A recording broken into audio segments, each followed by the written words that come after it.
What's going on, Shticklers? Tonight we got a great episode. We've got some Minecraft and Wolfman in the trailer section, and we're going to get into some news about Shogun, Warhammer Space Marine 2, and Beetlejuice. And of course, we're going to get into our reviews of Rings of Power, Season 2, Episode 4, and Beetlejuice Beetlejuice. We talk about it twice because it's so nice. Stay tuned! The Joystick Show.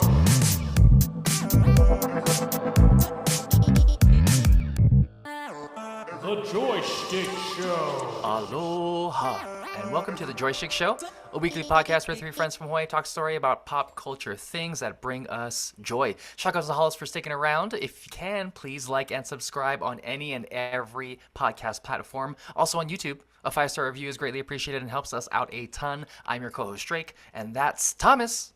What up, what up? And that's Scott. He didn't say any words. Nope, nothing came out. Nothing came out. Oh, yeah, but he hit the mute. How's it? Hey! That's Scott's way of saying start. welcome to episode 162. Well, Scott, since you were muted, why don't you take us straight into the caboose? Well, I guess it's the front car, but the trailer section of our discussion today. Yeah, okay, cool. So we have a couple trailers we watched. The first one starts off fun, and the second one starts off a little spooky. Let's start with the fun one. Okay. It is Minecraft. What's that? Minecraft is a video game that I think we all were too Old to play. old to play, maybe. Oh. Yeah. Although So there's- I've never yeah. played the game. That's why I didn't want to. There's people our age that maybe have dabbled, but it was definitely Definitely. really popular in the younger crowd when it first came out. But it's a game that people still playing and build amazing things in. Wow. The game has definitely grown into something so huge that they're making a movie on it now. Oh, damn. And I think it's a little more. I don't know. I think maybe a little more deserving than Borderlands. Maybe it's like the Oh, popularity's wow. still there Wow. in that sense. Sure. Right. If that makes sense, Yeah. you know what I like mean? the Borderlands hype for a movie might have passed by a long time ago by the time Right. this movie came out. Yeah. Yeah, Minecraft is very much, I think, still at, I don't know if peak popularity, but I know there's a crap ton of people that still play it. And you're right. Like, it seems like it's a lot of kids, but I mean, over the last few years we've been doing this podcast, I've seen a ton of people our age and older that play Minecraft. And I'm like, wow. Right. I don't know. Like, why haven't you guys jumped into it? Because for me, it's just like, I don't know. There's something about the low quality aesthetics and visuals is not appealing, but I know that's not a barrier for some people. Oh, you're talking about the game. Why do we play the game? Yeah. Yeah. I think for me, and I don't know if you'll resonate with this, it's kind of like Fortnite, where just young people were playing it, and you want to think to yourself, man, I'm paying bills, you know, you got car payments and a mortgage, and you got to go to the grocery store every week. I can't be having time playing a Minecraft game and a Fortnite because all them youngins be playing it, and I'm not trying to get stomped out by a 13-year-old. You know what I'm saying? Got it. There's not enough time to get wrecked by kids. So, Yeah. yeah, I That got does you. make sense. I think when it first came out, none of my friends that were also playing games like were playing them. I don't think. Like, wasn't playing Minecraft. I forget what was like big at the time, but I remember like thinking about that. And another thing is like when I would see merch for it. You remember It was thinking like- about the thing you can't remember? Wow, you got a lot of time to think about stuff that don't really matter to you, bud. Yeah, But not enough time to remember them completely. Yeah. I'm like, it's a that's enough. conundrum. that's enough. But I remember it. That's it was enough great. remembering. Whatever Oh, it wow, was, dang. it was great. Dang. Sorry, I gotta try to rephrase it. I just like woke up from a nap. Sure. Okay, so none of my friends were playing Minecraft, so I'm like you were saying, Tom, it does look very super 8-bit 3D, which like I was like, I don't know how I feel about that. Sandbox, not super huge fan unless the right angle was approached, like the one we were playing with the woods and shit. The Remember that one forest? with- Oh, the forest. yeah. Yes, yes. The Yeah. woods, almost there. woods. Yeah, so it's kind of Right there. sandboxy. You can build a base, but then there's also like a thing where like there's things attacking you. There's an overall story. This felt so open world that I was like, I don't know how to approach this.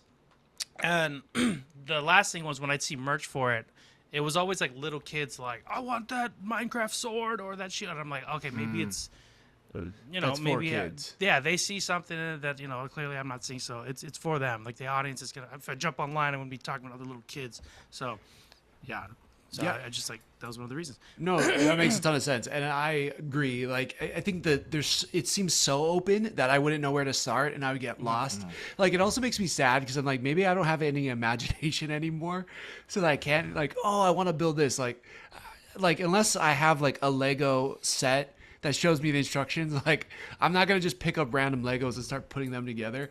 Unless Right. there's like, you leave me locked in a room for, I don't know, years or something. But this, yeah. So anyways, let's jump into the movie because the trailer does look like it takes elements of the game and also some live action. I heard this comment so much, or I read this comment so much online, which was, this looks like Jumanji just as Minecraft. And so... Yeah, I don't know. I did kind of get that feeling too. Right. You take out The Rock, you put in Jason Momoa, but instead of him being, like Jason Momoa, you give him bangs and like a pink leather jacket, which is a choice. Yeah, I still don't know what the thing behind that is, but Right. yeah. Like I can't even think of like what the character might be. So it's funny. It's a choice. But yeah, I got some adorable kids in there and we're diving into this world. Just without having kids, without playing the game, this doesn't look like a movie that I'm super interested in. The draw for me is Jack Black, but Jack Black has been a superstar in a video game adaptation as Bowser, and he's also just been in Borderlands, like we were just talking about. So I don't know how to really feel about this trailer. It's not selling. Like, I'm not sold. Like, I'm not like a day one ticket. Like, I could wait a few days. How do you guys feel about what we saw in this trailer? Being that we didn't really play the game. Do you want to go? Oh no, you. Oh yeah, yeah. I'd say because we didn't play the game and I have no real attachment to this IP, I was like, oh okay, like it looks fun. I'm sure there's an audience here that may be flipping out about it, but I wasn't one of them. I ended up asking one of my coworkers who's a lot younger than our age, and I was like, you might have grown up with Minecraft. I'm like, Yeah. go check out the trailer and let me know what you think. And she checked it Smart. out and she said like, oh, it actually looks pretty good. Like it looks like they got this and that and like it looks funny and blah, blah. So I'm like, okay, like if someone that's played the game likes it, then I think that's the main point, right? So Yeah. maybe we'll do well, Yeah, definitely. Make the fans happy first, and then you can try to make it for everybody. Yeah. What about you, Drake? In watching it, like it gives me the Dungeons and Dragons vibe, where you're kind of seeing a lot of similar things. Like, people have watched Minecraft. We've seen how Minecraft kind of is and how people play it because they do just playthroughs on YouTube. So I can kind of see how, just like how Mario was, we're taken into a world that we're kind of familiar with, and they're trying to kind of buff it with actors that we know that could be funny, that are up and coming and are already established, whether or not they're in the comedy world or like someone big like Jason Momoa. I think it's probably going to be better than I think it's going to be. Am I going to go to the movie theater and watch it? Probably not. But I think to all of your points, yeah, it's probably going to be something that people who dig it will dig, and that's kind of awesome. Another video game movie in the books, and if it's successful, fantastic. Let's keep going. Make more video game movies. Let's go. Yeah. Yeah. I've seen a lot of people saying, though, that they should give it the Sonic treatment. Like, actually make them more those 8-bit characters and all that stuff. I don't know how that would work. I think it's too far in the can. But, yeah, we will see. I do not have high hopes for this movie at all. Yeah. But There's yeah. a chance that there'll be maybe one creature in the movie for like a second will show like the true form of what it looks like maybe. Oh, what's wrong with that guy? And he like actually looks like what they look like in Minecraft when the Right, like when you're it's cut playing off. it. Yeah, they might do Yeah. something like that. But seeing a whole movie like that on the big screen and just like Minecraft graphics and stuff, I think the way they did it is probably a smarter move. Right. They're trying to get adults to watch this too. You ever go back and play retro games sometimes? You're like, I can only watch You're like, so much how? of this stuff. Yeah. Yeah. You're like, how did I play this as a kid? Like, That's my the eyes hurt. Yeah, that's always the saddest part about, like new consoles in a sense. It's like I can't go back and play a PlayStation 2 game. It just looks so bad. I downloaded one like recently. I was like, "Oh, free game, like sick." And I was like, "How the hell did I play this game? I don't get it. Like it's just it's so weird." So yeah, I completely agree with you. That wouldn't make sense for that big screen. There is a new movie coming out next year though that looks kind of interesting. It's from the guy who created The Invisible Man that came out in 2020. I liked The Invisible Man. I thought it was a pretty decent movie. It was starring, let's see, what's her name? Elizabeth Moss was one of the main actors in it, and also had Storm Reed as well. So he's created this movie. It's a Blumhouse film, and it looks like it's a modern take on a werewolf called the Wolfman. What do you guys think about this teaser? It looks cool. Yeah, it looks it looks spooky, like the way they did it and everything. It's just enough of a like this is the perfect teaser. Like they're not showing the Wolfman completely. I think there was maybe a still. It was like a far shot, kind of blurry. But this is like the right way to like. He was doing like the Wolverine run too. It was like yeah. Like, but it wasn't so like this is the Wolfman, Right. Like, it's shadowy. Yeah, it looks good. This reminds me though, just recently, it's so funny that we're getting like a trailer for another Wolfman thing. I was talking about old movies with my mom, and she was talking about this. We came up with we found the original movie, and I forgot what it was, but it was a Wolfman type movie, but they came out in the 70s. And she was talking about like, man, this movie like messed me up when I was a kid. One, she shouldn't have been watching it as a kid. And she's like, I specifically remember this scene where like he comes in and like the daughter's like hiding in the kitchen and the dad's changing, and it reminded me of this. But she was like, the way she was describing like sounded creepy, and she's like, oh, I found it, and we watched the trailer, and it was like it came out in the 70s or something, so it was very much like practical and like less scary if you watch it now. And like we watched the whole trailer, and as soon as it ends, she goes, I was 7, like I was 7 years old. She had like defend. That's hilarious. Oh my god, I was cracking up so much. I'm like, you don't have to defend yourself. You're a kid, dude. Right. That's so funny. So funny. But this movie definitely looks more creepy than that movie did. So that's funny. Yeah. My mom does that all the time too. Like she'll show me something. She's like, I love this. Like we gotta watch it. I watch it. I'm like, man, this is like, this would be a C-level movie these days. But yeah, exactly. But at the time, amazing. What did you think, Drake? I thought I mimicked that same opinion. Like, it's slightly scary. Blumhouse, we know, as a horror genre from like the 90s as well too. They put out some really great ones, and so modern take on Wolfman. Very very little showing of the monster, which I really really like, especially when you're trying to have the viewer scared. You want to see it as least as possible, but build it up as much as you can, pimp it as much as you can. And the acting, I felt like, seemed really, really, for lack of a better term, on point. There was a point in time when I was real young, and then I was approached by somebody who was like, oh, do you want to be an actor? You can come to this acting class. Yeah. And I was like, oh, sure, I'm young. Paid money to go to this acting sounds class. like it's gonna go very bad for you. It's not a Starburst story, I'm just gonna say, but yeah. But I did like end a up young going to the starlet class. who just moved from Kansas, and I'm gonna make it in the big city in L.A.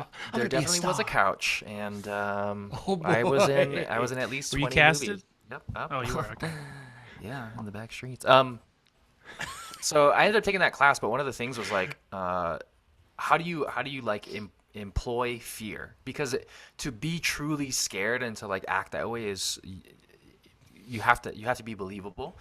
And having done that and having to like kind of understand sort of like the process of doing that and getting there emotionally and then physically, because physically is really what you need to portray, because you can pretend you're scared but not really look it. And throughout this whole teaser, I'm like, oh man, this acting, this blocking, a lot of it was just well written, so it looks like it's going to be good, but we'll see. Yeah. It's pretty easy for me to get scared because I got PTSD. PTSD. Harness When Thomas it. was young, he was attacked by a werewolf, and Yeah. he's And never. Never recovered any type of never Wolfman recovered. thing. Scared Yeah. the crap out of me. No, Yeah. I do think it is scary. I hear what you guys are saying. I like the fact that they're going practical with it too. We saw some success with that, even with what Marvel did last year with Werewolf by Night. I thought that looked killer. I think it seems like movies are starting to go away from CGI as much now. With success, I mean, we're seeing it with Alien Romulus. We're about to talk about it with Beetlejuice. There's some things that you were mentioning there, like the reason why the first Beetlejuice was so successful in some ways was because he was so rare in the movie, and every time he showed up, he shined, right? So I think in total, Michael Keaton only had 18 minutes in the first Beetlejuice movie. So I think there is something about the mystery of it all, and I like the trailer. Yeah, it got me hooked. I'm on board with it. And I'm more of like a werewolf fan than I am like a vampire or zombie fan. Like one of my favorite movies, I think from like the 90s was American Werewolf in Paris. I love that movie. I don't know why. I don't even really like scary America. movies, but I remember watching that movie at least 5 times. So yeah, I'm really on board with this. And I liked what this guy did, kind of modernizing some of the problems in Invisible Man, you know, in the 2020 version. So I can imagine with the Wolfman, there's going to be like some type of modern spin on this, and I'm about it. I think it's cool. So yeah, right on. That's coming out in 2025. I don't know if there's an exact premiere date yet, but we will let you guys know as soon as we know. Now let's move on to some news, because I think this news, Drake, I'll have you kick off this first point, because this was your show. We are talking about the best show that we've seen so far all year. Or was it last year? No, it was all year, right? I'll give it to you. Yeah, it's your best show that you watched. all Yeah, year. my best show that I watched. Mine's The always gonna Acolyte. be. Oh, wait, what? If you didn't say it, I was gonna Damn say it. it. Right? There you go. No, X-Men 97, but continue. X-Men 97. For me. But Shogun. Shogun got a total of 14 Emmys. Ju-young.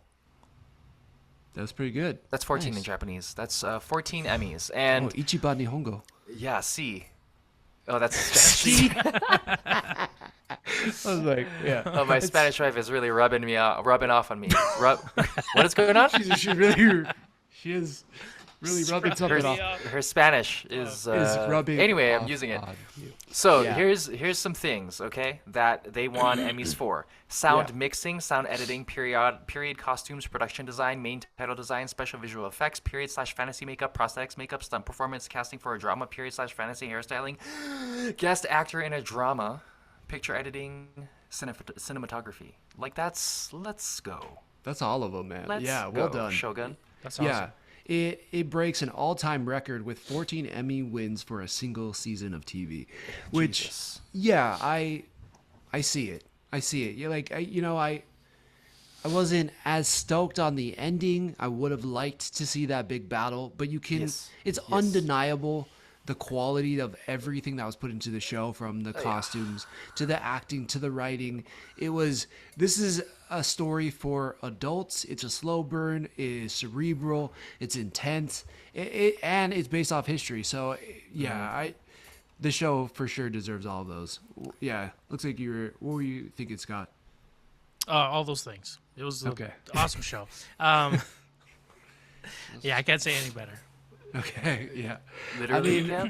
it's crazy too, because after they had done this, right? Like they're like, this is gonna be a one and done thing. We're never getting a season 2.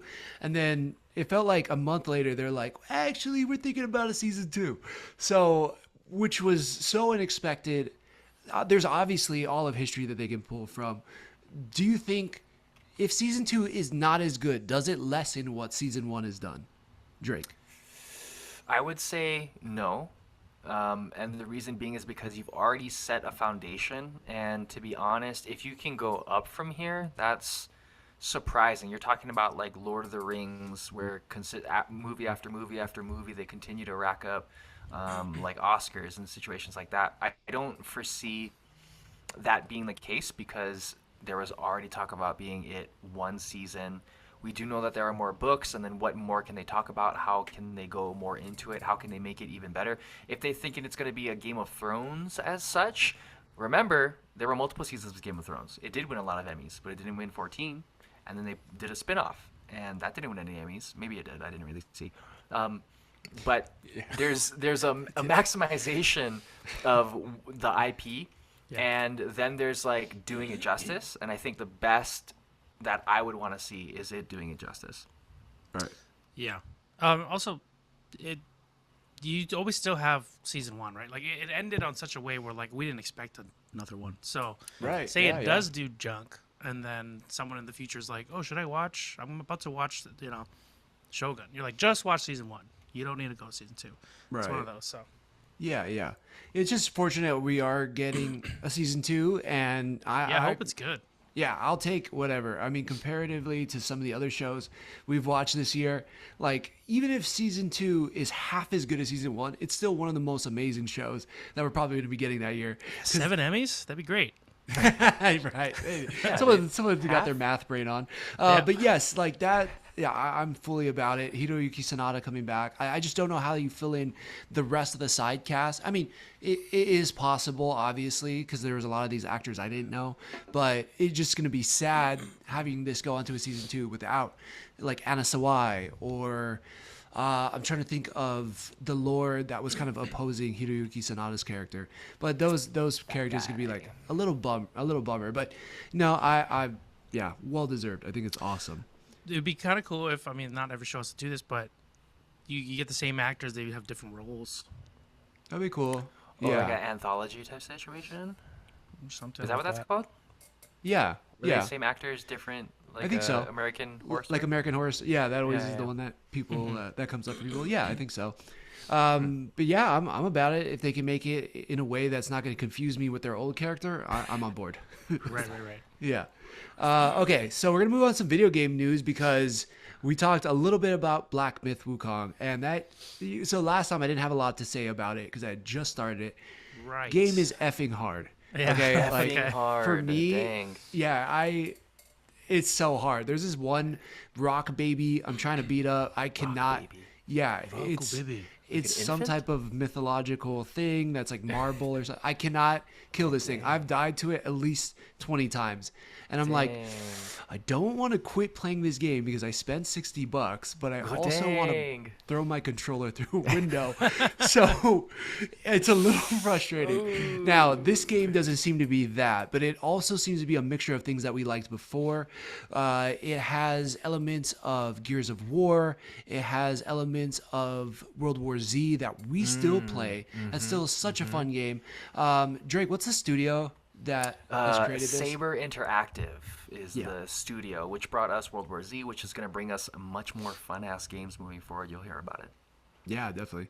And this, by all accounts, has been really good. It had it already kind of dethroned Black Myth Wukong on Steam one day. Had the largest concurrent players going on for a one-day situation or something. This doesn't sound like a lot because I think Black Myth Wukong, we said something in the 2 millions, but this had like 40,000 at one time or something. I guess for the amount at one time, it was a lot. Whatever. A lot of positive reviews. There are some. It's not a perfect game, but I think people are really having a lot of fun with it. And there's like a ton of really good multiplayer aspects, and the bones are great.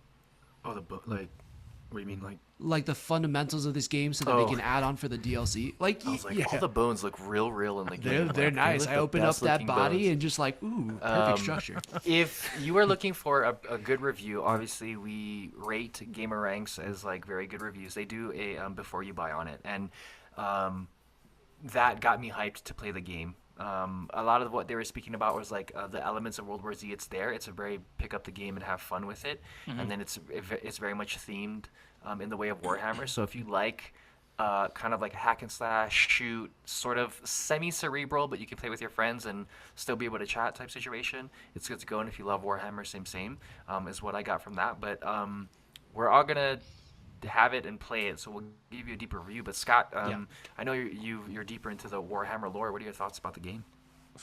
Dude, nice setup into a lie, dude. I don't really know too much about Warhammer. All I know is Henry Cavill's real hyped about it and wants to play a role. But so funny. this game, this game looks fun. That was really professional, though, dude. I was believing you I was about like, it. damn, nice setup. Yeah, dude. It was a Frank, I wish segue right I off knew the side of more. a cliff. Just right off saluting you, That was so good. falling to my death. On a glazer. Yeah, this game does look really fun. The only downside I have about this, it's a 3-player co-op. Yeah. Oh man, it's hard when you have 4 friends that you like to, or 3 friends, including yourself, that you like to play with. So we're just gonna have to figure that out. As you know, Kobe is the 4th guy, and but yeah, we're gonna play this game, and hopefully by next week maybe we'll have more to say about it. But it looks really fun, and from what I heard, a lot of just great things about it. So Yeah, definitely. Yeah, it looks sick. The classes look sick, and yeah, I'm well said. I think we'll have a lot more to say next week. Can't wait to talk about it more.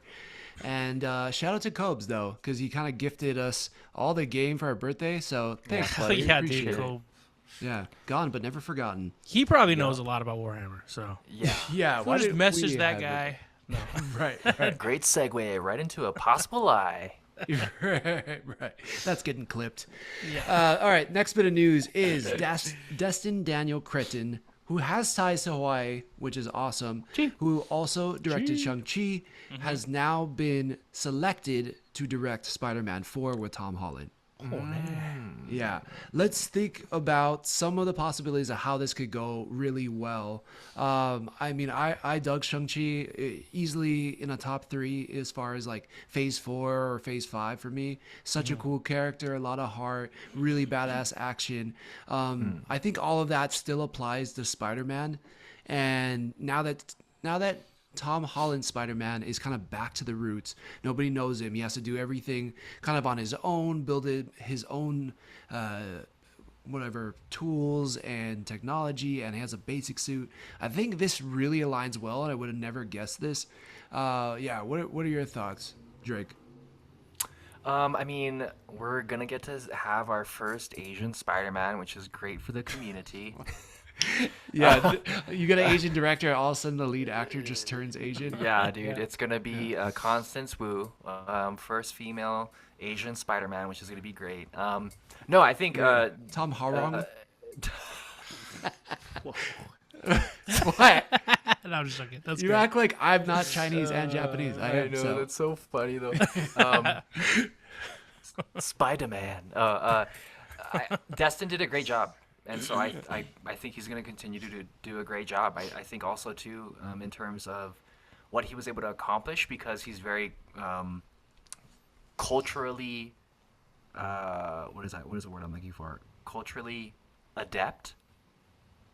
He knows he's culturally adept, meaning that he knows how to build around a culture and work from within it and out, and then have people relate to it. If he can do the same thing with Spider-Man that already has a defined culture, get in there, and then he can show from that Spider-Man culture in itself, bring it from the inside out, and then we can get deeper maybe into some of the things that we don't know or we don't necessarily go into. We kind of see the same things, right? Uncle Ben, bad guys, shoots webs from whatever place it shoots from, love interest, but maybe we can go a little bit deeper in this one. So I'm looking forward to Destin kind of having his own inspiration on Spider-Man's. Yeah. What do you think, Scott? Yeah, I mean, I think it's gonna be good. Honestly, when I saw that, it's like, oh, he's directing. I'm like, oh, cool. Yeah. Like, it wasn't like, it's not like I had like, oh my god, like I can envision this and that now or whatever. But I like him as a director, so for me, it's like, oh, okay, it seems like it's in good hands. And it'll probably be a pretty solid movie. So yeah, I'm down for that. Totally. I mean, it feels like this was more of an official announcement than him saying he's going to direct Shang-Chi 2. Like the internet has been asking where Shang-Chi is for like 4 years now. And they haven't said publicly like, oh, Destin's coming back and this is the release date. But for some reason, Spider-Man 4, it's like, yeah, he's coming back. It seems a little random. But at the same time, like I was saying, what he was able to do with Shang-Chi makes a ton of sense for what he could do with Spider-Man. I think it's going to be great. He obviously works well within the Marvel system, which is something that they need. And yeah, if there's a way to bring Shang-Chi into the mix too, I think that's awesome. So yeah, I'm really curious to hear more information about it. But yeah, you're right. I can't fully envision it, but it does make sense. And yeah, I'm just really stoked that we're even getting a Spider-Man 4. I think it's going to be cool. Yeah. Nice. Yeah. Okay, he just turns into a huge teaser into Shang-Chi 2. yeah. We're like, dang, this is Spider-Chi Spider-Man 2. 4, but like all I want to see is Shang-Chi, and it is weird. They go up to the point where like Spider-Man is like, oh, like I don't know, I can't do it, and then just Shang-Chi comes like, I got it from here. This is Steps Shang-Chi 2 in. movie. Yeah, pushes him with the rings. Yes. Yeah, he comes swinging in on What the rings. fuck? Yeah. Oh my god. He's like, freaking I am Spider-Man. Sonic. Yeah. What's Shang-Chi's real name again? Simu it's Liu. Simu Liu. Yeah. Simu Liu. There was that movie with John Cena's and Aquafina, and Simu Liu was in it, and we he barely was talked about Jackpot? Simu Liu. Yeah. Okay. Simu Liu was good in it. He plays a good bad guy. I like it. He's the bad guy. Nice. Oh, Yeah, I he's the didn't bad even guy. know he was in that movie. Yeah. Oh, I might actually watch that now because as soon as Totally I forgot saw about it, Amazon Prime and John Cena, I was like, this isn't gonna go well. Wow. But all right, You look don't at like you, JC, Ricky huh? Stenicki. Yeah. All right. Now, in a little bit of a downer news, we have somebody who, I think was really kind of impactful in a lot of media when we were growing up. For sure. Everybody knows him as Darth Vader, but he was also Mufasa, and he also played a role in Sandlot too. Those are the roles. And also Coming to America was another role that I first kind of was introduced to him. But we sadly lost James Earl Jones over the weekend, and I guess he had been battling this for a while. Yeah, I know. I just kind of want to hear your guys' thoughts on what comes up when you hear James Earl Jones. Yeah, Scott, I know you met him one time when you were in California. So what did you think? Yeah, tell us about the experience when he came up and personally shook your Just gonna hand. roll with it, but that's so Yeah. Dude, I wish that was real. No, dude, yeah, it's funny. Like I know he's been in like a million things, and I'm sure there's a bunch of movies. If I go back and just go through all the movies he's been in, I'm like, oh yeah, I've seen that. That's right, he was in that. But for sure there are like those iconic roles. He's like Mufasa, Vader, and then for sure Sandlot. I remember him being the guy with the dog, and you're like, oh, Yeah. the dog's not so yeah. bad, and The this guy's a Beast. cool dude. Yeah. The Beast, yeah. But yeah, it is sad. But he lived to 93. That's pretty good. Yeah. That's not bad either. So Yeah, that's older than most turtles. it's facts, Drake facts. I love that. Oh man, we're keeping that. It's older Drake than most facts? turtles. Yeah, that's something to achieve, So Yeah. Yeah, for sure. Some of the other credits, let's see, we got Field of Dreams on here. We have Conan the Barbarian, The Hunt for Red October. Let's see, Doctor Strangelove, a very classic movie. Oh, yeah. Yeah, so I mean, yeah, and to your point, Scott, he was in a lot of.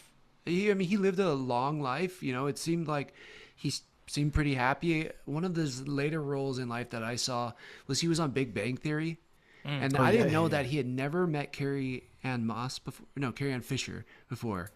So really? Carrie Fisher? Why am I like messing Leia, up? Carrie Ann Princess just like, Leia. rolls off. Princess. Carrie Ann Inaba.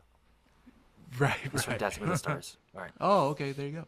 But and he seemed to have a lot of fun with it, and he seemed to like have a lot of energy and was with it. He seemed like just a powerhouse too, in everything he did.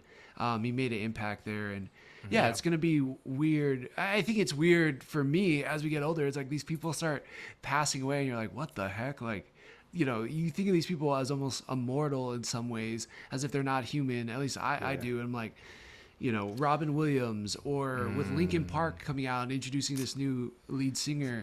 Yeah. Like, I was like, what the, it's a trip that, Right. yeah, these people are human as well. And he just seemed like one of these guys that's like eternal, kind of like Morgan Freeman or something, It's Yeah. like, Yeah. Because for sure, like this is just like my childhood brain. When you see him in Sandlot, you're like, man, this guy's old. And Right. like he's the voice of like all these great things, and his voice is gonna live on. He's Vader. Disney's got him. Yeah, you're gonna they hear him s- he forever. You go to sold- Disneyland, you're gonna hear him. Yeah, he sold his voice to Disney basically. Yeah. To use So- in perpetuity. That's pretty cool. But yeah. So like, in a way, you're like, you find out, oh, he died. You're like, there's part of you's like, oh, damn, and then part of you like, damn, he was like still going, huh? Like, cause Hey, you're you're like, like he was that so old surprised? then. You're like, there's no way he would have made it this long. You're like, he did. So like, I mean, it's pretty awesome. Yeah, I mean, he- we're gonna miss him, There's but yeah, he's there's awesome. a clip of him stage acting, and he's a prolific stage actor, like a theater actor. Mm-hmm. And he's doing a monologue with somebody who's also, I believe, a famous actor as well too. And it's just fucking like a masterclass in terms of like how to carry your voice, how to do blocking, how to elevate your emotion through just your diaphragm. Like, yeah. He's more, yeah, obviously he's more than just Darth Vader, but like I think people know him For for sure, yeah. the popular things. But he's such a prolific actor in general. Yeah, If you want to be an actor, just Google that shit. definitely. And have a voice like his, because that's only way you get to have a career like he does as well. But yes, So I saw the iconic, same clip you were talking about, Drake, and man, yeah, we're like, holy shit, this guy was good. Yeah. We've lost a great one. Deep All right. voice. Deep voice. It's not that deep. Yeah. Could be deeper. Probably was. That's what she said. All right. Now let's move on. We have something that I think most of us watch. Actually, Jake, you didn't have the chance to, but talk about our childhood. I didn't remember this movie as much as I thought I did. Dude, same. Yeah. Yep. So Go I on. went back and watched the original. I was like, wow, this shit is hella problematic now. This is crazy. Yeah. Some of the verbiage is not safe for work, for sure. Yeah, they drop an F-bomb in there, and I'm like, this is PG. Like, what? But kids were harder back then. Yeah, they're definitely tougher. They can handle some stuff. But anyways, went back and watched it. But Beetlejuice made $110 million over the weekend, which is Nice. nothing to sniff at. It is pretty... Yeah, there you go. Well, you can. You could if you want. Yeah, you could. But Borderlands, didn't come close to it. I don't think Madam Web came close to it. So it's, it was very reasonable. Yeah. Are we surprised? Are we not? Or should we just kind of get into the reviews and I'll pass this on to you, Scott, because you got to watch the movie. Yeah. I didn't really know. I didn't really have an idea of how much money he's gonna make, but I knew everyone like. Beetlejuice is like one of the original one is one of those things like it's not always talked about, but then like if it's brought up, everyone's like, oh yeah, like you gotta like Beetlejuice, it's one Right. of those But, like, like, it's just every- understood. Yeah. Every Halloween, someone is dressed as Beetlejuice. Yeah, dude. Like, Right. to this day, right? Yeah, exactly. And it's funny you say that. Like that's exactly what I was thinking when I was like, we're gonna watch it tomorrow, the second one. So let me watch the first one tonight. And like, I have these memories of the first one, and like you said, like it's played all the time. And I think I always kind of just walk in the room with it just being on. I catch the scenes. Maybe I'm catching more, but I definitely just remember the scenes I remembered. So it's a lot Right. of just that. But when I sat down and watched it again, I was like, this movie's wild. Like this, it's like a weird. I was like, I don't know if I really like this movie. Like, like the first one. Like, there are definitely Yeah. parts of it I love, and then I see why Michael Keaton and his Beetlejuice is so iconic. Like, when I rewatched the original, he's so funny, stand out. Like, he was basically the mask of the undead world. Like, it felt like, he was just, he Yeah. could do whatever he wanted for whatever reason. He had no rules except for, like, the one big rule, like, that has control over him, right? Like, you say his name 3 times, you summon him, you say it again, he's gone, and he has no control over that. Right. But then, so I was like, okay, cool. I'm gonna go in to the second one. I heard some things about the second one. Mainly like the plot was a little weak, but the special effects was great. And I'm like, okay, cool. Because after watching the first one, like, that's all I really want. I just want to see more of the cool stuff. And I actually really liked the second one. Ooh, that's yeah. good to Good. hear that. There were definitely points in the movie with the plot. You're like, I don't know why they're introducing this character. This is going nowhere. This is going nowhere. But to me, it seemed like they just kind of, they're like, we need to figure out a way to just get everyone in the same room together. And we got to make the roots out as outlandish as possible, whatever it is, just to make it work. Yeah. And then as soon as they're there, you can cut those roots. Like, it felt like there was like the bad guy in this movie that they showed maybe 3 times, Uh-huh. and I was fine with that. I was like, I don't really care. I just like Beetlejuice being in there and like being Beetlejuice and stuff. So, yeah, I think overall I enjoyed this movie. It was really hilarious. I And then we can go more into it. But yeah, we're in reviews now, so let's get into it. Do it. I just want to say, I watch Beetlejuice. I want to say once every year, at least. Really? It's okay. one of my favorite. It's one of my favorite movies. Love Winona Ryder. Love the entire cast actually. Just how it was done when I first watched it originally as like a young person. Yeah. For me, it was like, wow, this is prolific. Because I was not super about scary movies at a point in time. Like they would freak me out, but like Beetlejuice was a very good entry. And also too during cartoon time when it came on, it was very nice to have that cartoon situation as well. So big fan. I didn't dress up. I wasn't cosplaying it, but I really just enjoyed the IP as a whole. So I'm really looking forward to you talking about the Beetlejuice. That's awesome, man. I did not know that. Yeah, I was much like Scott. I felt like I walked in on every popular scene and then would leave. I remember it scaring the crap out of me as a kid and not really like watching the whole thing. And maybe I wouldn't have even understood it back then when I was watching it. But yeah, I remember the dinner dancing scene. And then I remember like a few things when they went down into like the model town. And then that was kind of it. And then a little bit at the end. So yeah, I was like, dang, this movie is pretty crazy. Let's get into review. Let's review it now. So yeah, I don't know if I like this one. It's Well, fuck it. yeah, Christina liked it, which is great. So I went with my wife. Yeah. She dug it, and I was like, "Oh, that's awesome!" And like, I wanted to like it a lot. But that goes with saying like, I think Michael Keaton is amazing in this. He's just so good. He does something that like not a lot of people can do and get away with, and just that. Like he makes the jokes that you definitely can't make now, and yet still does, and it still works in a funny way and not so much in like a cancel way, like, ooh, that's harsh. Like it just works. And I appreciate that about like the performance, and yeah, it's just amazing. Like, it's really cool. So for everybody who like really wanted a sequel, I think this is sick. Getting Winona Ryder back, seeing her as like, to me, having her as the main character was pretty cool. Like, I didn't think it was going to be her. I didn't know how I thought they were going to do Jenna Ortega.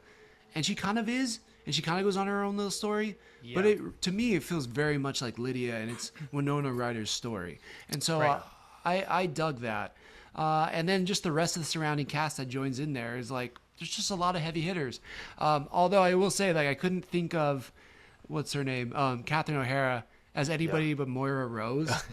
I was just like, I felt like this was like, which so is perfect Moira though. Rose. I feel like, well, watching the first one again, I'm sure you saw that as well. Where you're like, oh, this is probably where Moira came from. Like, yes, it's very much that. Yeah. Yeah, this is where Moira was born for sure, which is great. So I don't know. I just felt like this story was a little messy and all over the place.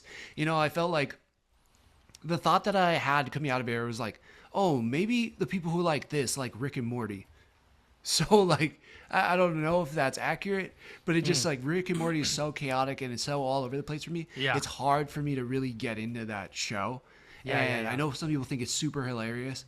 And there was jokes in Beetlejuice that I thought were hilarious, but it was like, I don't know. I don't know why. That was the thought I had. There were parts in this movie that really went for it. And I was like, whoa, I didn't expect this angle. Like you were saying in the brief summary we have online, like the lip syncing part and stuff like that. Like, granted, I guess we should have got a little hint of that from the first movie, the "Come, Mr. Tallyman," that song. But when they went like old Italian, he's like, like that's just, dude, I was and then the losing Gothic it. German or whatever it was. I was like, I didn't expect this. This is great. It was really silly. This movie was really silly. And yeah, I really like that. And it's funny too, like like you're saying, the heavy hitters. There's some crazy, just extra people we didn't need, but I'm glad we got. Like, like in one of the first scenes, we get Danny DeVito, who's on screen for like a few minutes. That's funny too. As soon as he was in the hallway, like you just got a still of him.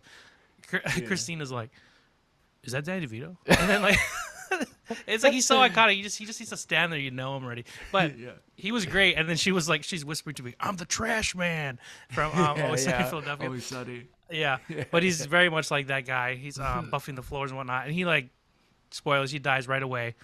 He's like the first kill of the bad guy. But it was cool to just have him in there. And I guess, he has a relationship with the director. So it's cool for him to be able to like pull all this stuff. Willem Dafoe was another dude in there who was like, he didn't need to be there, but I thought it was great.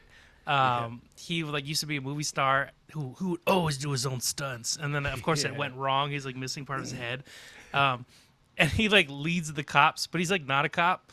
Like there's like a part in this too where he's like, in all my years of being a cop, and his assistant's like, you're not a cop, and he's like, oh yeah. But everything was like a pose and like over the top. I thought that was great. I loved how he would just get coffee just to crush it and then throw it away. And they even show because they show like all the coffee, the on the pile ground. of just coffee cups crushed. Yeah, it was so good. Yeah, it was great. Maybe you're right about that. Like the whole, it was really chaotic. Like the whole Rick and Morty aspect to it. Like it was like nods to different like stereotype of characters and whatnot, and like just kind of mashing them in and like making it work. To me, I think it felt good. I think the overall feel of the movie, though, like it felt like a fun Halloween movie to me. Yeah. Like, and I think maybe that's why, like, when I'm saying I really like it, like I could definitely see myself watching this, maybe like, I don't know about every Halloween, but every once in a while, like it felt like a very like, oh, it's a Halloween time thing. It's funny. It's got a little spooky aspect to it. There's a little bit of mystery, even though it's like kind of predictable. It was good. Let me probe you guys. Do it. My fingers and my words. Do it. So in watching the original Beetlejuice, they did a lot of practical effects, and Tim Burton does a really great job. Obviously, we've seen a lot of his work in terms of his stop motion animation. Does this new Beetlejuice bring back stop motion animation? Does it do it justice to the first and just make it better in terms of the technology we have now, or do you feel like there's areas of improvement in terms of visuals? Yeah, all the above. Yeah. Okay. Right? Like, Oh, no, go for it. Oh, no, I was just going to say, like, I mean, they definitely bring some things back from the original. It's all practical. That was the only thing where I'm like, it's almost too clear now, because you could tell that people are wearing makeup.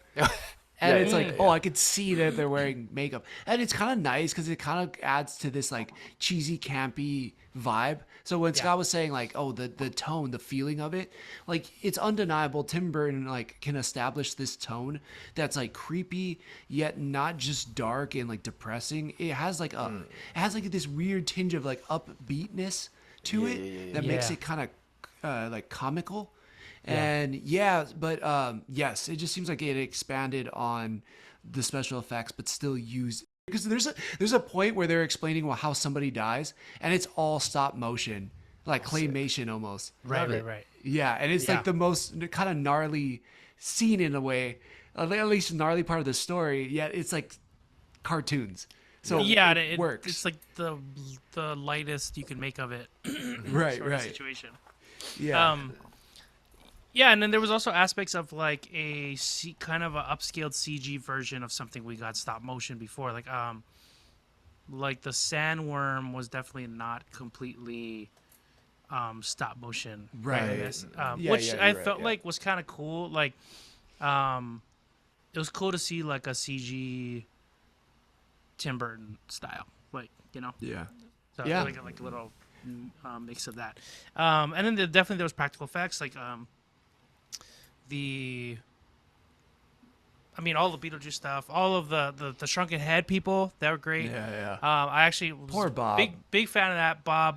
Bob deserved better. Bob was so great. Justice for Bob. I know, and I think that's another reason. Like, I think they did such a good job. Like, everyone cared for Bob, and like when Bob gets it, you're like, everyone's like, no, like like we care about this little headed guy who was gonna be like the bodyguard for Beetlejuice. He's basically this guy with a little head, and they paint him up like Beetlejuice. He's like, Bob, you're gonna have to be my stand-in. take a bullet for me. You know what I'm saying? Yeah, that's Yeah. Like, That's a Love pretty his good. Beetlejuice. Beetlejuice Love is his it's so Beetlejuice. Yep. it's so great, and it's like funny things too, like so silly, like where they're in that office and he's all of them like work for him, and he's like, put all this, block the doors, like we need more, block the doors, and then when they need to leave, he's like, boop, he just like moves them all, so he has power to move. It's like who? I'm sure anyone could do that. Like the guy coming after you could probably just move it too. Yeah, I know. It was silly things like that. Like this movie was just like so silly. Yeah, it was great. And yeah, poor Bob.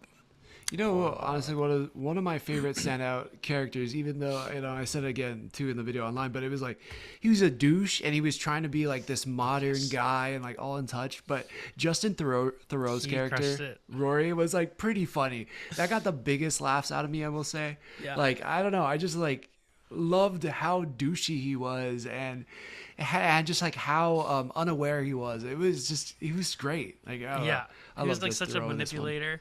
Yeah, Like, yeah. just like the whole like, I understand you and I feel your pain, and like we're gonna sit in that together. Like, Yeah, like he somehow spins it to make it about him all the time. And Right. it's like, but he does it so well. Like he did such a good job in this. He did, I'm he did. trying to look at the other cast here. Like, yeah, of well, course. we didn't talk about Jenna Ortega, or yeah. Yeah, Jenna Ortega. I know you briefly touched on it too. Like, she was just kind of Jenna Ortega. Not bad though. Like, you know, it was just No. kind of her role as it was written. It seemed like a more just like neutral. Like, she kind of just had a path she was on. It wasn't so much room to play. It was like basically she's battling. She didn't believe her mom could see spirits, and then there's a revelation in the end where she's like, oh, I believe you now. I'm sorry, kind of thing. So I Right. see. yeah. Yeah, a few And- different things. Oh no. Get into it. I do have a follow-up question though. Yeah, no, I was just gonna say, like, I feel like I've seen this Jenna Ortega a few times in other Yeah. movies. You know, and that's why it's like, it's weird because she's not like Wednesday and yet kind of like Wednesday in a sense. You know, I mean, I guess that's just her, but it's like, I don't know. I just felt like I had seen her in her crazy things. Like, what was that one movie where there was like a school shooting? She was. Oh, It was really sad, very I don't tragic. remember what it's called, but I know what you're She's talking about. that one. fantastic in it. Like, she's so good. Like, Yeah. I don't know. It's like whiplash. It's like a one word. The name. Fallout. The Fallout. Yeah. And she's so good in it. So I just seen so much range from her. Even in You, like back when she was in that, like, you know, she can do more. So yeah, it felt very paint by the numbers in a sense, but you know, you need her to kind of carry some of that emotion through. But yeah, Yeah. she's awesome. Yeah. I was gonna. Oh no, go ahead. No, I was gonna say one other person that was great in this that we kind of see like towards the end is Bern Gorman, who plays Father Damien. Oh Yeah. He was great. He did a great job of being like what seems like a super serious actor in a like really silly situation. Like there's a point where like everyone's kind of forced to sing along in this huge lip sync that everyone can hear, and like he did a great job of like looking terrified, like shaking and like lip syncing and like like That there's a was lot of good. close-ups of him with his. It was just really hilarious. He did a Yeah. great job. He crushed it. He did. Yeah, that was actually, that got a good laugh out of me too. So that was well done. Sorry, Yeah, Drake, what were Drake. you gonna say though? Drake, what do you got? Um, Okay, can you hear us? yeah, totally. I thought you were possessed for a second by Beetlejuice himself. No, I was gonna say the story from Beetlejuice, the OG was the family, or there was the couple that was there. They died suddenly, and then they're essentially in that realm of the in between, and they're trying to figure how to get out. And they meet Beetlejuice, etc. So how does this story flow from the original to now, and does it lead into continuing on the IP? Or do you think this is a nice button, or do you think they'll continue to try to make money off of the IP? Yeah, I mean, I think it flows pretty well considering the 30-year gap. Yeah. You know. They did want to make it a bunch of times, but there's a lot of things that weren't flowing. I mean, obviously, all of these actors were doing things Yeah. well in between, but yes. Yeah. Yeah. I mean, I know Tim Burton says he doesn't want to do another one though, right? I think he said by the time we'll make another one, I'll be dead. Yeah. So it's So- like, this is it. Which I could see. Like you know how the original had a cartoon or something. I could see like there being something that spins off. Like there's definitely more to this universe that could be delve into. Like a lot of cool different. It's a kind of cool take on like the afterlife and like whether you pass on, like whether you move on to like like the Soul Train, or you just stay behind and you're like hunting, or you're living in that realm. You just got like a desk job in that like undead realm and stuff. Yeah. Like. Yeah. Sorry, what were you saying? Sorry, no. I don't know why I wanted to ask you right then and there. But how did we feel about the Soul Train? I thought it was funny. Yeah. Yeah, it's crazy over the top, but I just thought it was like at that point I was like, sure, why not? Like, Okay, It's It great. sold you at that point. Yeah. Okay. I wish I was there. I was like, come on. Like, but it was fun. They were dancing. So I just wish I was able to buy into it at that point. Yeah. It just like it cringed me out a little. Yeah. Sorry. Okay. Yeah, I liked it. I don't know. It felt like the undead world was like, there's no real reason for why anything is the way it is. Like certain floors are just like you saw on the 6th floor. The floors aren't even straight. They're all like weird. When you're like moving on like to the or getting your life back, whatever, like it's still like a weird archaic like passport system, like with stamps and stuff. Like so, it's like certain things you can just jump in a portal and go somewhere, and other things you're like, nah, you need the paperwork. Like it's just like okay, like you're just whatever. Take a number, like that was still there. It's like nothing's changed.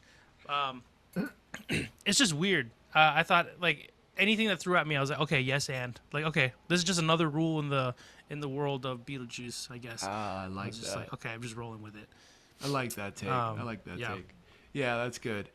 Yeah, it really was an exercise in yes and again, I'm starting to think I don't have any imagination, but there was a lot of parts of this that I really did like. Yeah. So, yeah. I think also what it did with the Maitlands too, which I think is where you were going, Drake. That I think they handled that pretty well. Okay. We obviously know that Alec Baldwin has had a booming career after this and went on to like a lot of crazy things. He's been in some trouble too lately. But like I'm happy that he was cleared of that and everything. Gina Davis, she's still alive, right? Yeah. Yes. She was actually at what is that called? Fan Expo in she was? Denver. Yeah. That's awesome. On a day that I was not there, so that's nice. Yeah, maybe they didn't have her back in it. Maybe she didn't want to do it, but maybe they didn't have her back in it because it wouldn't have made sense without her husband. I don't know. But supposedly Lance went to one of her panels, and somebody did ask like, how come you weren't in the Beetlejuice, and I believe from what Lance told me that she had mentioned that she was surprised that she wasn't in it. Yeah, so I'm not sure the completeness of it. Oh. Huh. I wonder though, like what you're saying, like it would have been a weird way to write, or like somehow she stayed behind, but Alec Baldwin had moved on, right, or something like.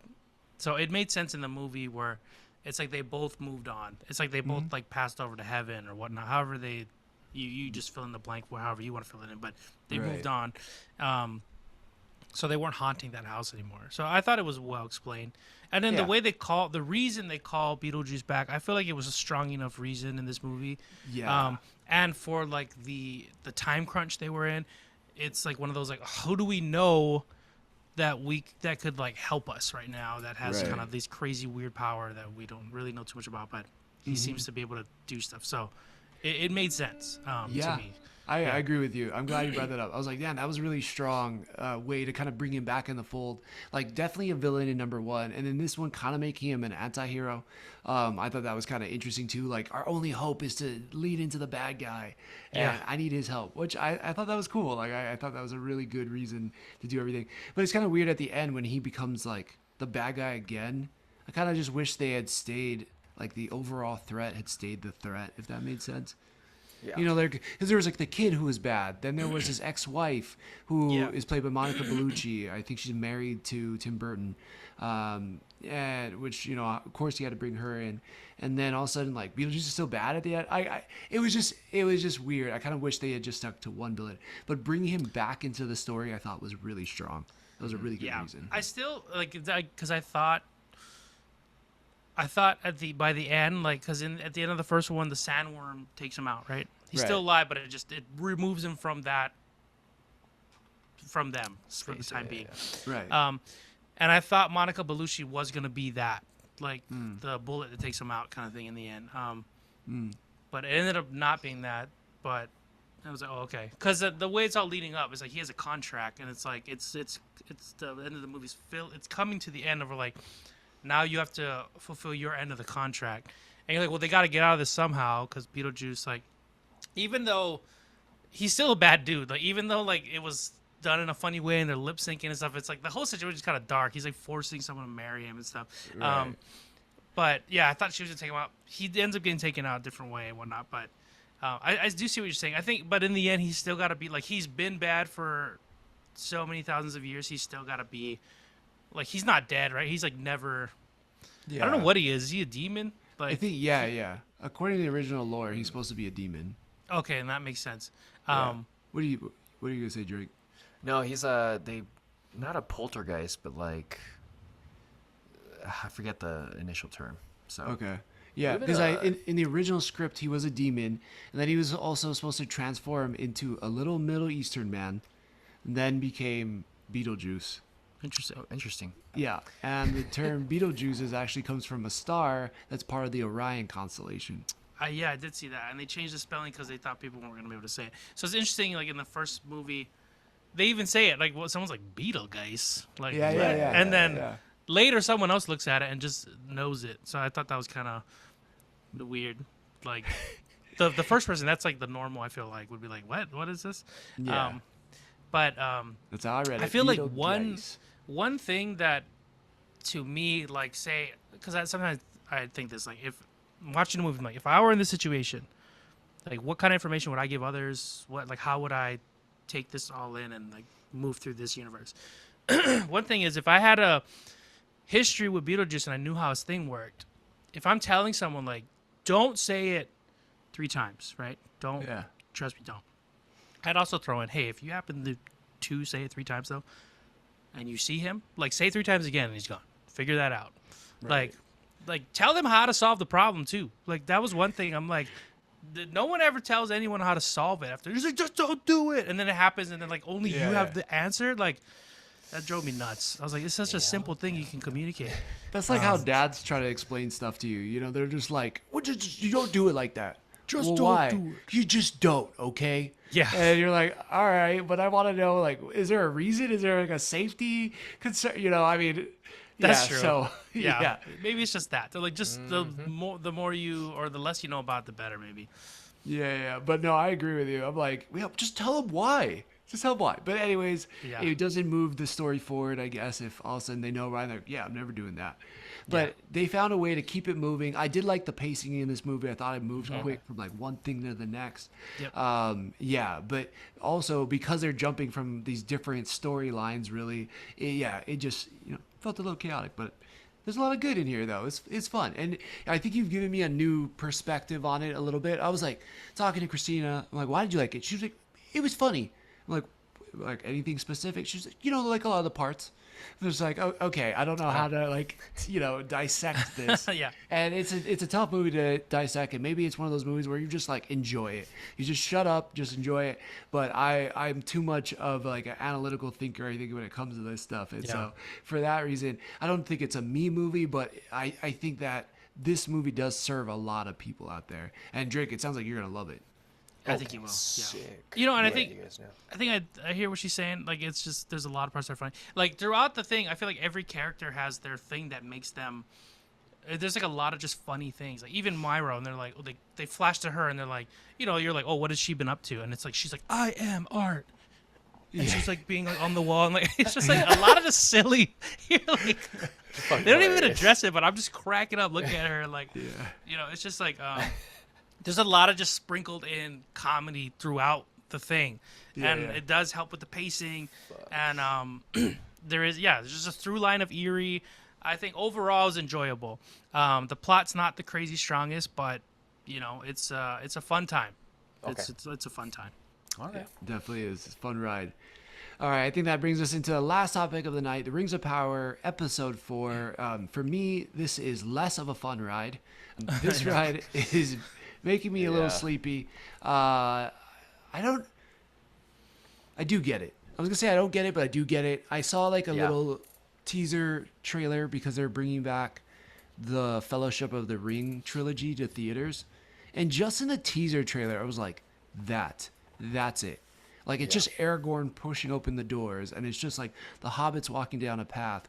And for some reason, this show is still not connecting with me. Yeah. I have to see it through to the end, as I'm this far, and I want to see what they do with the Lord of the Rings universe. But for some reason, it's just missing.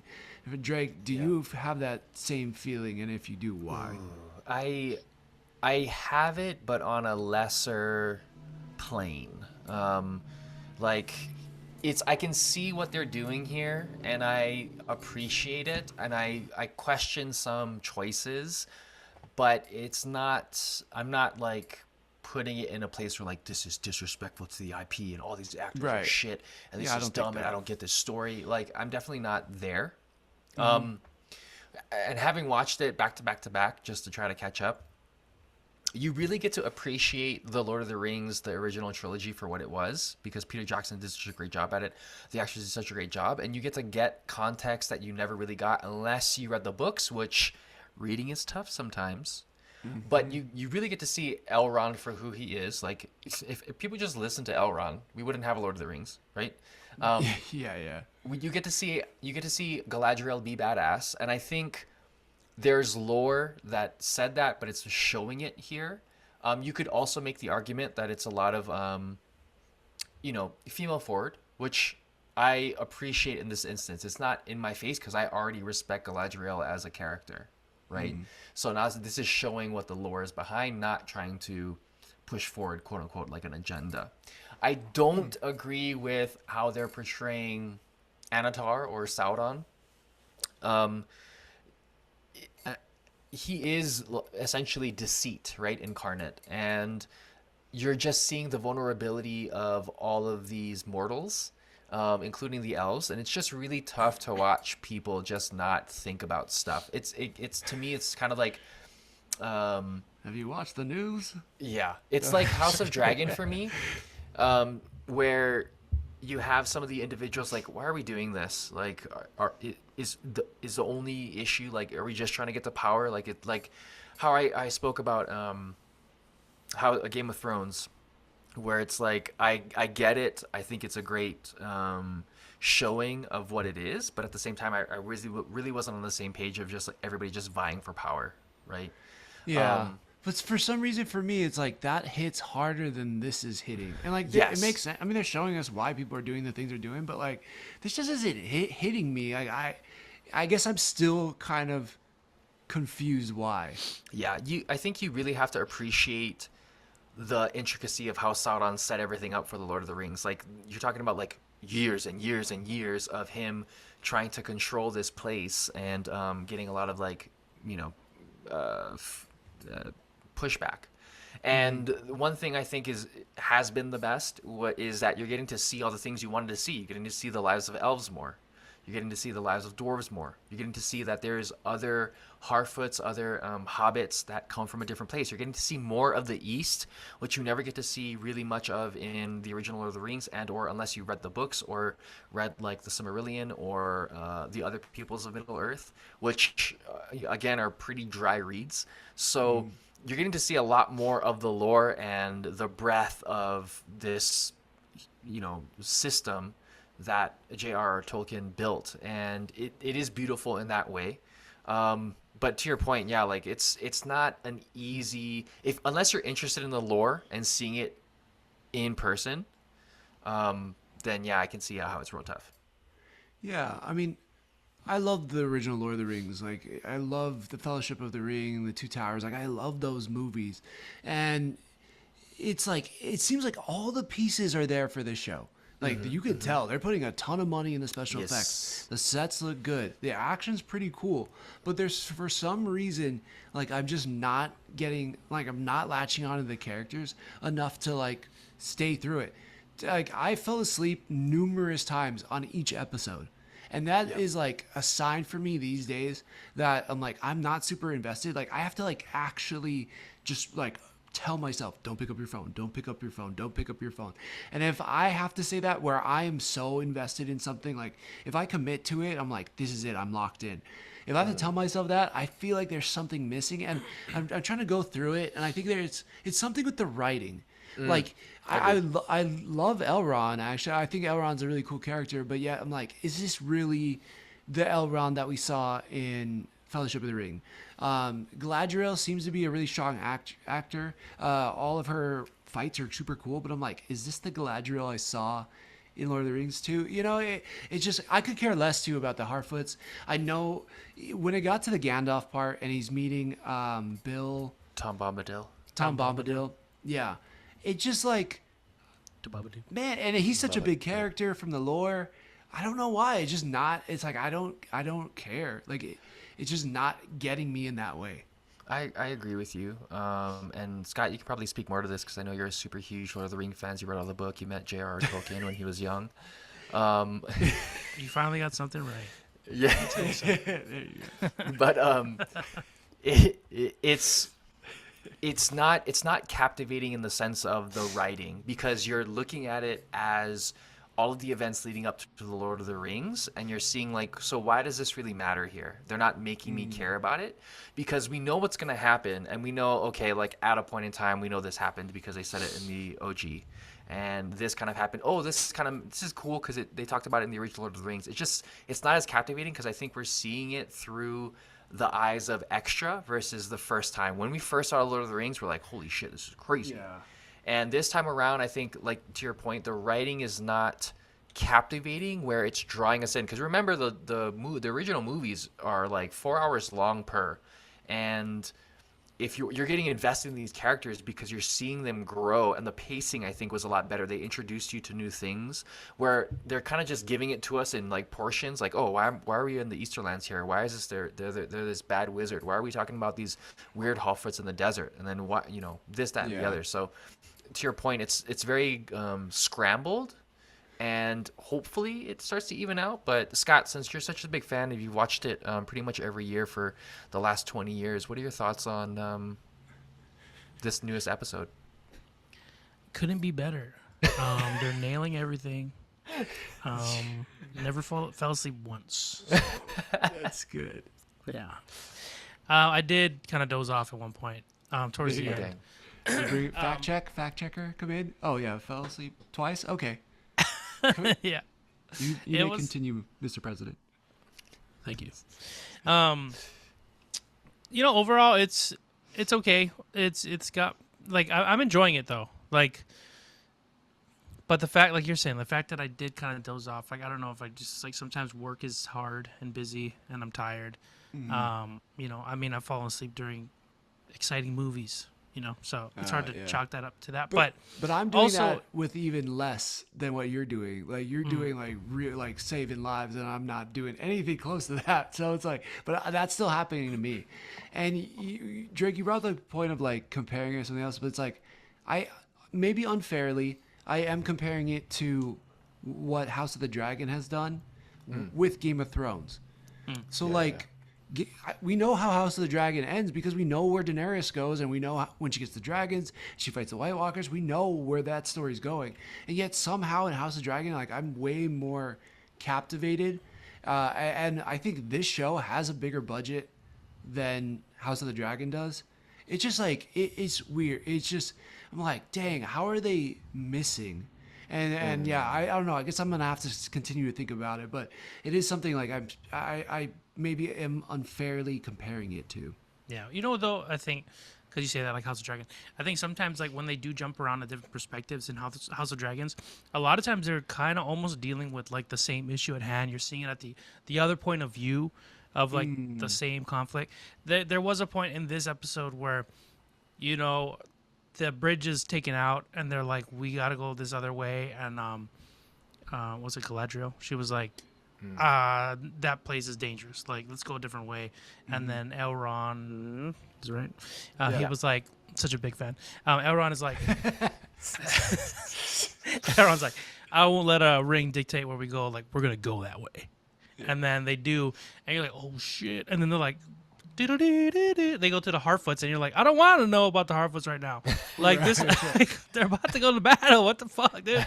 Like, and I get, like, sometimes when you read books and whatnot, they'll do that shit. Like, they get you hooked, and then it's just a bunch of cliffhangers throughout the book, you know. And it felt like that, a cliffhanger, and they jump to a thing that's not related. I'm like, like, I get it, but sometimes, like, maybe just make this whole episode about this thing, like, or I don't know, like.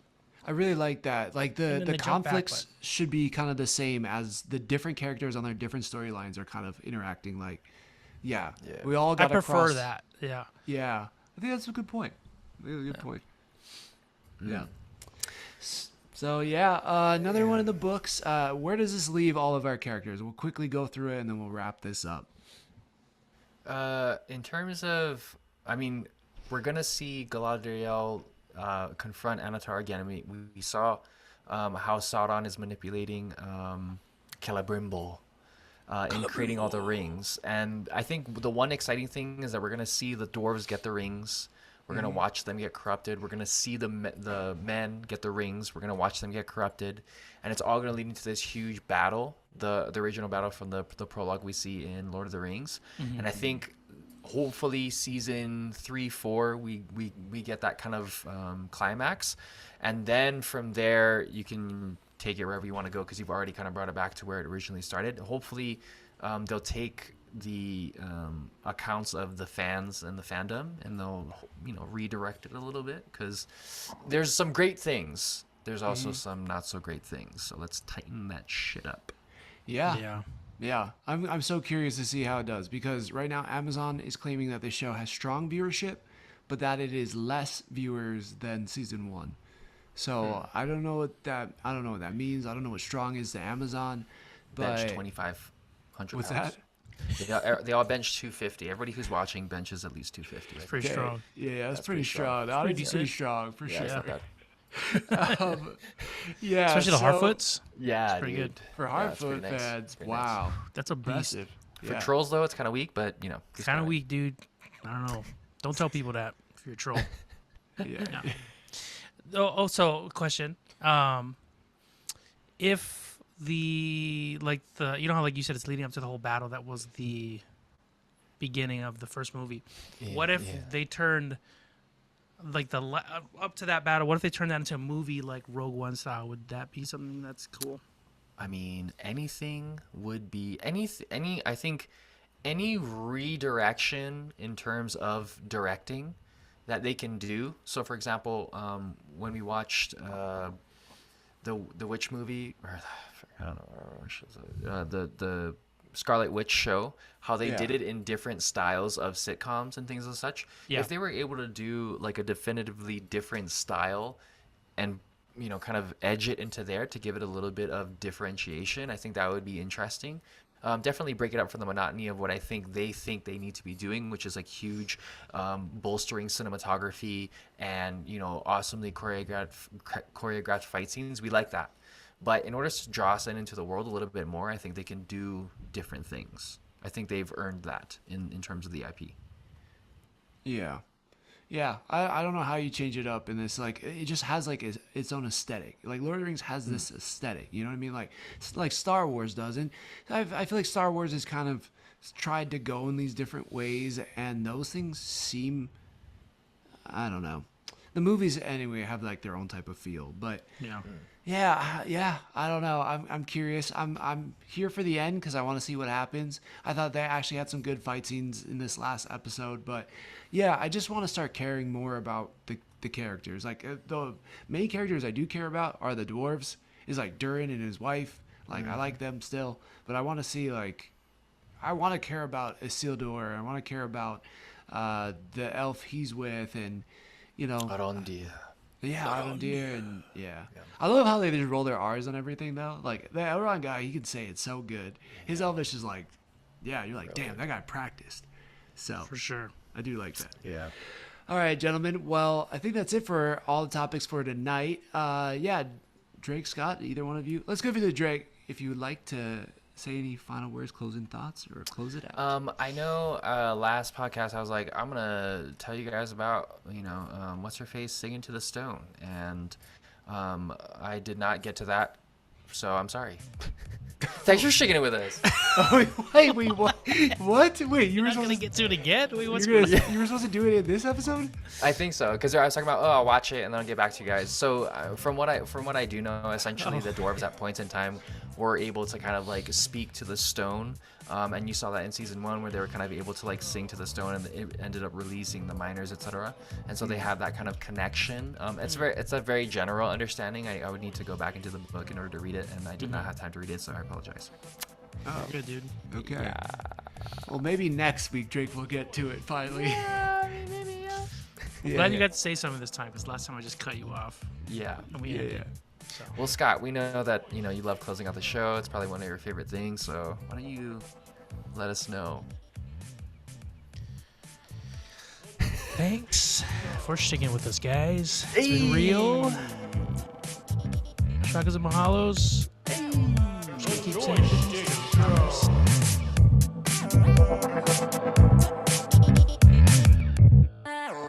The Joystick Show.